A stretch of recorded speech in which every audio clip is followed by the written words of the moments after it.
America की ओर से tariff शुल्क से जुड़े नियमों में बदलाव के बाद भारतीय डाक विभाग ने 29 अगस्त से अमेरिका जाने वाले पार्सल की आवाजाही अस्थायी रूप से निलंबित करने का फैसला किया है। डाक विभाग ने घोषणा की है कि वह 25 अगस्त से अमेरिका के लिए अधिकांश डाक खेपों को अस्थायी रूप से स्वीकार करना बंद कर देगा। भारत के बाद अब यूरोप की कई डाक सेवाओं ने शनिवार को घोषणा की है कि वे अमेरिका को पार्सल भेजना अस्थायी रूप से बंद कर रही हैं। ऐसा उन्होंने अमेरिका की ओर से लागू किए जा रहे नए आयात शुल्कों यानी टैरिफ को लेकर अस्पष्टता की वजह से किया है। आपको बता दें कि जर्मनी, डेनमार्क, स्वीडन और इटली की डाक सेवाओं ने कहा कि वे तुरंत प्रभाव से अमेरिका को ज्यादातर व्यापारिक सामान भेजना बंद कर रही हैं। फ्रांस और ऑस्ट्रिया सोमवार से और ब्रिटेन मंगलवार से यह कदम उठाएंगे। पिछले महीने अमेरिकी राष्ट्रपति डोनाल्ड ट्रंप ने एक कार्यकारी आदेश पर हस्ताक्षर किए थे, जिसके तहत अब उन विदेशी वस्तुओं पर भी टैरिफ लगेगा जो पहले $800 से कम होने पर शुल्क से मुक्त थीं। लेकिन पत्र, किताबें, उपहार और $100 से कम के छोटे पार्सल पर यह नियम लागू नहीं होगा।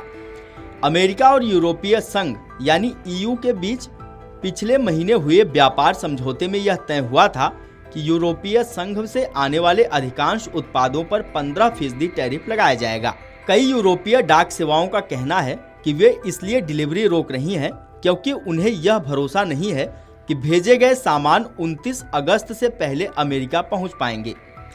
इसके अलावा यह भी स्पष्ट नहीं है किन वस्तुओं पर टैरिफ लागू होगा और उन्हें नई प्रक्रिया को समझने और लागू करने के लिए समय भी नहीं मिला है।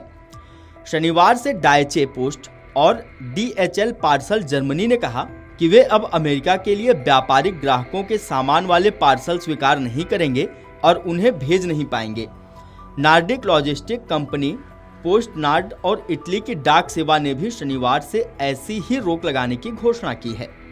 पोस्ट इटालियाने ने शुक्रवार को कहा कि अमेरिकी अधिकारियों से अलग निर्देश नहीं मिलने की स्थिति में इटली की डाक सेवा भी अन्य यूरोपीय सेवाओं की तरह अमेरिका के लिए सभी व्यापारिक पार्सल को अस्थायी रूप से रोकने पर मजबूर हैं।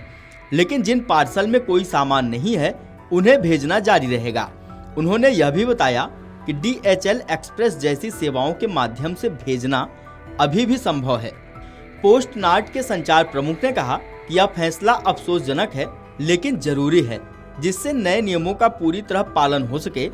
नीदरलैंड की पोस्ट NL के प्रवक्ता ने बताया कि अमेरिका में शुल्क वसूलने की कोई प्रभावी व्यवस्था नहीं है, फिर भी प्रशासन इसे लागू कर रहा है।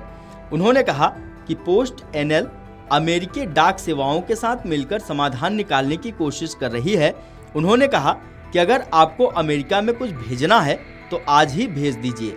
ऑस्ट्रियन पोस्ट ने कहा कि अमेरिका और प्यूर्टो रिको को व्यापारिक पार्सलों की अंतिम स्वीकृति मंगलवार को होगी। वीडियो डेस्क अमरउजाला.com। अगर आप ये वीडियो YouTube पर देख रहे हैं तो हमारे चैनल को सब्सक्राइब कर बेल आइकन दबाएं और Facebook पर देख रहे हैं तो हमारे पेज को लाइक करें।